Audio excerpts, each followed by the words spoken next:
Greetings, my friends. My name is Maxson, and today I'd like to talk about the best stuff that unfortunately sometimes we keep hidden within ourselves. Why we compartmentalize our personalities, sometimes show up differently in front of different people and in different settings. For example, we have our families, we have our work, we have our hobbies, and we have our friends. And of course, there can be even more, but you get the idea. And we keep them all separate for the most part. We act differently around our parents than we would our pals. We're different at work than we are at home. And because of these differences, it's easy to feel as though you're not being yourself in every setting, especially at work, which is what I want to talk about right now. Because when you're with your family, your friends, or enjoying your hobbies, you're probably more comfortable than you are at work.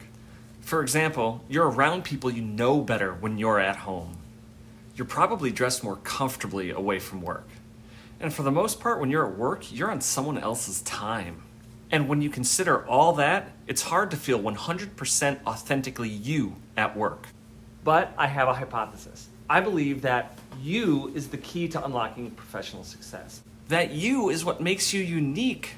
Because when you're at work, especially if you work somewhere with a lot of other people, sometimes it's difficult to stand out in a crowd. But some people don't seem to have that problem. How do they make it look so easy?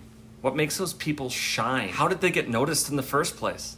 I think it's because they aren't afraid to contribute something that no one is asking for. For example, in a recent interview with Steven Spielberg, he said, "We'd be pitching ideas back and forth, and Kathy, who was supposed to be writing these ideas down, suddenly put her pencil down and would say something like, 'And what if he didn't get the girl, but instead he got the dog?'"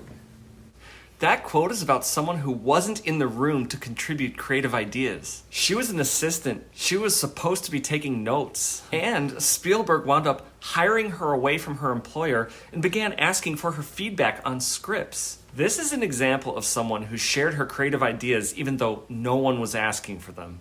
She picked her moment.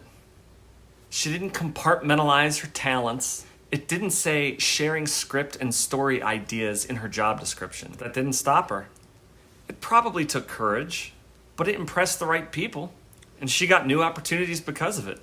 By the way, the Kathy in that story is Kathleen Kennedy, and she's currently the president of Lucasfilm. There are a lot of other examples just like this one in history.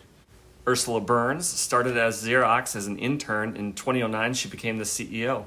Howard Schultz, an appliance salesman, became the CEO of Starbucks.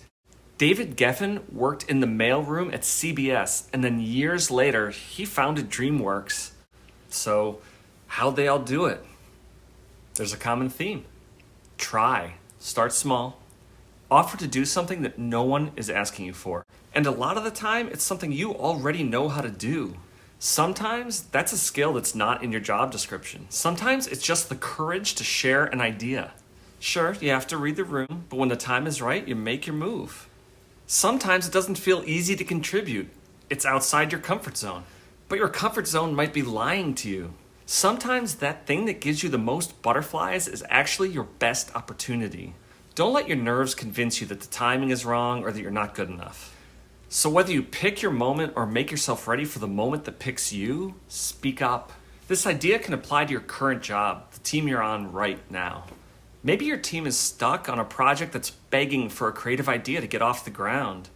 Or maybe it's just finding a new way to bring energy or new life to something your team has been doing for a long time. Think of it this way. What makes you stand out in your community of friends and family? Search for those things that make you uniquely you. Or those little tricks that no one at work knows you know how to do. The things that you can do that sometimes other people can't. The things that make someone say, "Wow, disais quelque chose différemment."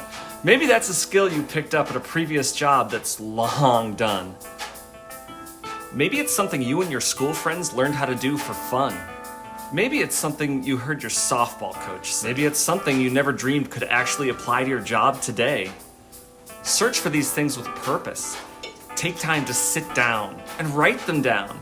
Maybe take something lost and make it found. And you might be surprised at what your coworkers see.